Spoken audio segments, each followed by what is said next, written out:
We are recording. Record here? Yep. No, you're all good. I got it. Okay. All right, so you have to bear with me a little bit. My voice decided to get into its Halloween costume. That's why it's a little hoarse. All right, so we'll try to get through this thing. So just start off, show of hands, who was using Blackboard? Because I know we're all using it now in Blackboard, but who was using discussion boards when we were still in WebAssist? Okay, before Blackboard. Okay. I don't even remember. No, okay. And who's using discussion boards now? Okay, good. Should be everybody. What are some issues that we've run into so far with discussion boards? Yep. Encouraging students to not only post a response, but also respond constructively to other posts from other students. Okay, great. Anyone else have that issue? Okay. Anything else? Any other issues that we've run into with discussion boards? Just student compliance overall. Yeah, and just getting them to do units. And then they want to, okay, show me in class how to do this. They don't want to actually do it on their own. They want to be able to. All right. So that's what I noticed too. I've been doing them. I first started doing discussion boards in WebAssist before we went over to Blackboard. Since I started doing them in Blackboard, I've done it for the last couple semesters that we've had it, and these are the exact same things that I ran into. And I think part of that is coming from us, because I don't think we've completely been sold on the idea yet. Just from a show of hands, we've seen that this is relatively a new technology that we're working with, because not everyone was working with this thing even before Blackboard. So that's really what I want to look at today. So here's a couple strategies that I used in my classes, doing the same things that I did previously, but just changing them a little bit to give us to get some better results. All right, so what I started with was, and I've been doing this project. This wasn't a project I came up with. This was one that was kind of passed along to me for clinical procedures. What the idea is that the students are given a topic on complementary and alternative medicine. Okay, they create a PowerPoint. I'll pull up just up an example here. Okay, so then they create a PowerPoint. There's a specific rubric of what they need to include in their PowerPoint, and then they create it, they post it up there, and then they have a week or so to review all the other PowerPoints, take notes on them, reply to what they see on it, what they like, and things like that. Okay, that was pretty much the essence of it up to this semester. That's pretty much all I did with it, because I thought this is great. They're going to be learning from just doing the projects by looking at each other's projects, and I just kind of left it alone after that. But it wasn't until this semester that something kind of clicked in my mind that this needs to be a continuous process. And is it possible that the students aren't getting involved with it because we're not getting involved with it enough? If people taught online classes, this is more of an online format, okay, where you actually have back and forth kind of discussion. So in order for it to be that and to get that benefit out of it, that's the way we need to structure it in our classes that are actually classroom based. So how to do that is you find, and this is where it takes a little bit more work from us. But the benefits here are twofold. One is that it saves class time. The reason why this project comes to be is because there's so much information in this one course, it's difficult to teach all of it. And teach it differently enough so that the students are engaged the whole time. If we give them something new or a new approach, they'll see a different way and they can learn a little bit differently from it. So that's the way that these things are set up so that they can learn from it. The second part to it is making sure that it's very definitive on what the expectations are, what the project is, and what the discussion board expects of them. So that's where we come in. After this was up, what I did is I went in and I went through the PowerPoint, okay, just like I always would, to make sure that they met all the requirements that they had to. But then what was different was then I went on here and found specific questions that were in reference to the PowerPoint that they had just posted and topics to actually get the conversation going. So here I gave a couple. So what type of patients might seek out aromatherapy? Would aromatherapy be used with more traditional methods? Why or why not? So you can see both of those kind of questions. One is sort of clinically based, so they can actually start seeing how this looks in the field, and the other one's starting to get their own thoughts about the whole process. And this was cool. So I had some pretty ambitious students, and they beat me to the punch. Okay, so they got their postings up there already before I was able to go through and review, and I'm glad that happened because I'll show you. Okay, so here's one, massage therapy. So this was a great presentation, and this might look similar to a lot of people who have done discussion boards up to this point. So there's a thread where you give a topic and students say something about it, and then these are usually the kind of comments that you get on the thread.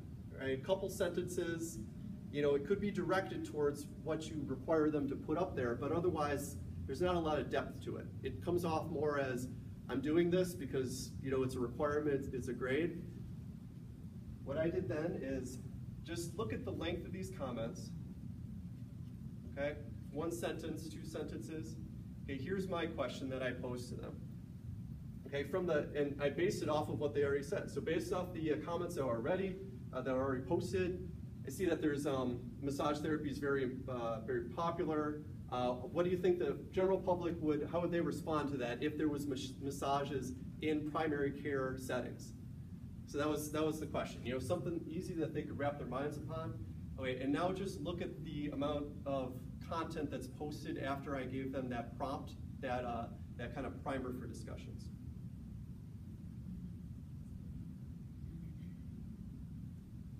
Okay. So you can see it's 2 to 3 times longer. These things are more thought out. Okay, they're not only in reference to what the material is, but it's also, as we can start seeing here, references in between each other. Now they're having actual discussions about it. Okay, and it gets it more to depth to actually them applying the information as opposed to just saying, okay, that was interesting. Okay, and now I'll move on to my next one. So, what does this mean? What can we take away from this? This is what I see it as. First part is making sure we're confident in the technology. Okay, so that's what the second half of this part's going to be. I've made up kind of a walkthrough about how to set up a discussion board, the ins and outs of it, and it's pretty straightforward. That's what's nice about Blackboard. Pretty much everything is just a couple clicks.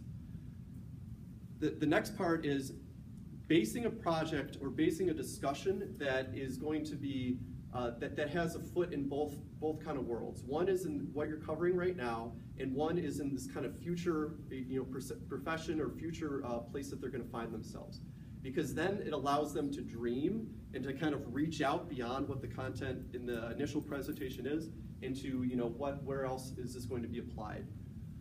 So it'll take a little bit of kind of planning on our part, kind of building something that's like that. I really like this format where it's here's a PowerPoint, so then they already have something that is a good starting block for discussions. I'll show you another one here. And then, but once that's established, the next thing is giving very clear instructions on what we're looking for. That's coming not only for the initial discussion board posts that they're responding to, but also what we're looking for in their responses. And it needs to be something more than just, give me 3 sentences on this topic, or 3 sentences that explore why this would be important. There's a lot better of a response if it's more dynamic. It's based off of what people are saying, and then optimally, if you want to, reinfuse another set of discussion questions within there, so that it kind of keeps the content rolling. So one more I had that was pretty good was music therapy.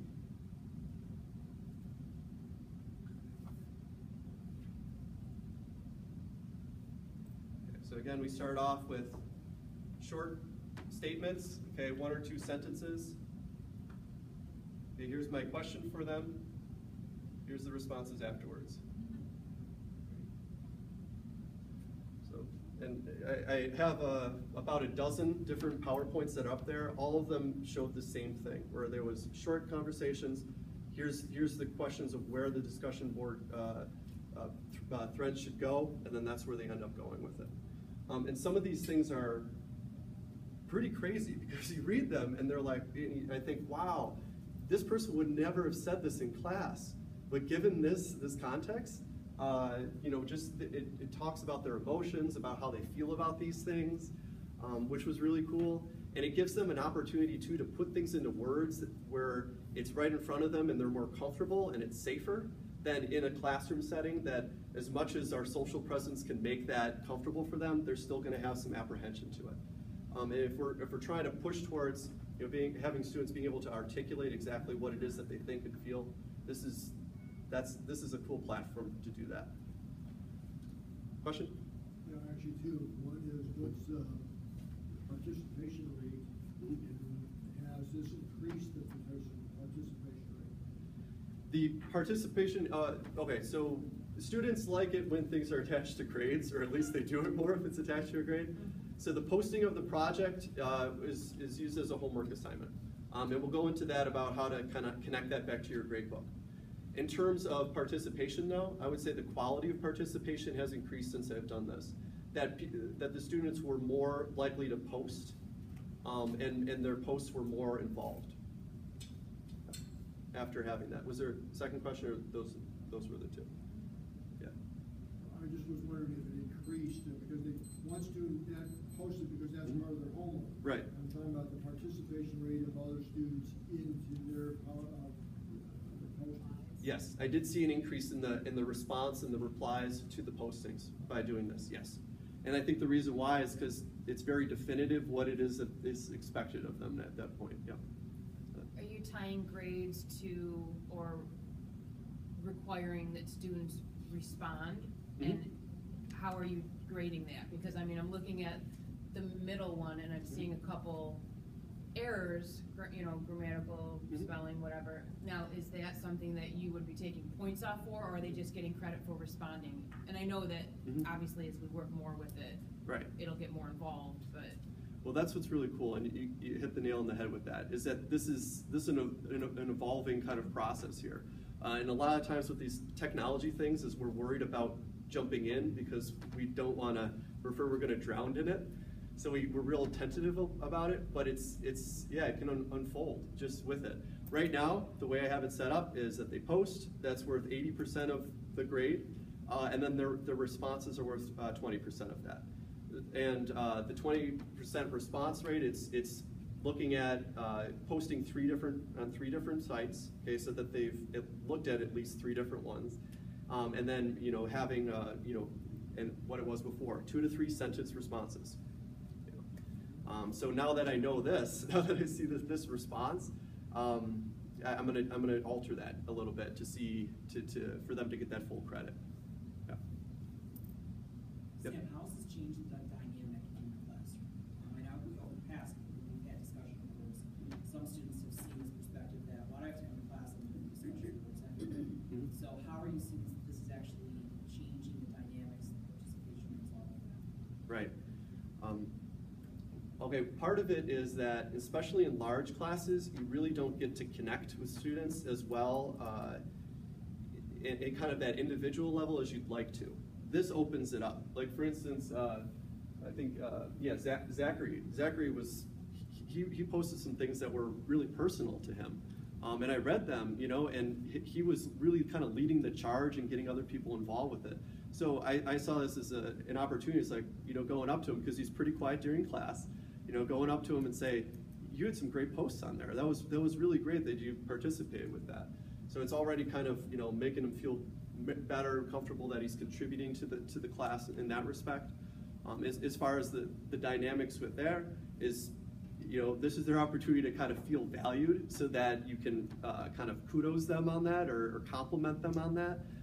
And then I think that I'm hoping that builds into a better class discussion as well. Chris, I just would like to say, last semester when I did this in the discussion board, I put down that each team was responsible for a certain number of chapters for writing questions for the final exam. So then they were all putting them on. Zachary is an A student. So they were all putting them on, and then not only did they have the dialogue, well, not only did they have the responses on there, but they had the dialogue in class in response to what everybody posted. So it was really pretty cool, I just sat back and watched them, they were all talking about the questions that they had posted, you know, and comparing and saying, that one was too hard, why did you miss it, you know, I mean, it was a lot, they had fun with it, so it was really pretty cool. So So it enhanced the dialogue. So in a sense, you almost use it as a place for them to pose final exam questions and then. Yes. Yes, and then they all had, you know, they came in and they were all talking about them, and, you know, it was like a big study session, really preparing for the final. It was pretty cool. That was my experience. Yeah, and I was thinking of that as another discussion board to set it up that way, is, you know, before exams, you know, toss out questions. Where are the major content issues that people are having a problem with, you know, understanding, and then putting it there so that they can actively discuss it. Because, yeah, it starts to fall short sometimes, because you have your lesson plans, you're trying to, you know, keep it dynamic, but you need to get through what you need to get through. And then, you know, so this way it kind of preps you, say, okay, this is the issues that they're having with classes, you know, I can come in and the review before the exam or the assessment, you know, these are the things that I saw, let's talk about those, make sure that everybody's clear on these things. Yeah, that's great. Any other thoughts on this?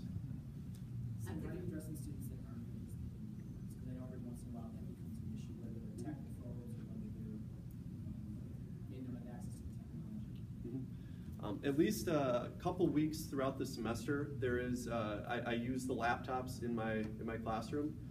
So at that, you know, and it's spaced enough so you can kind of flag, okay, these are the people who aren't participating.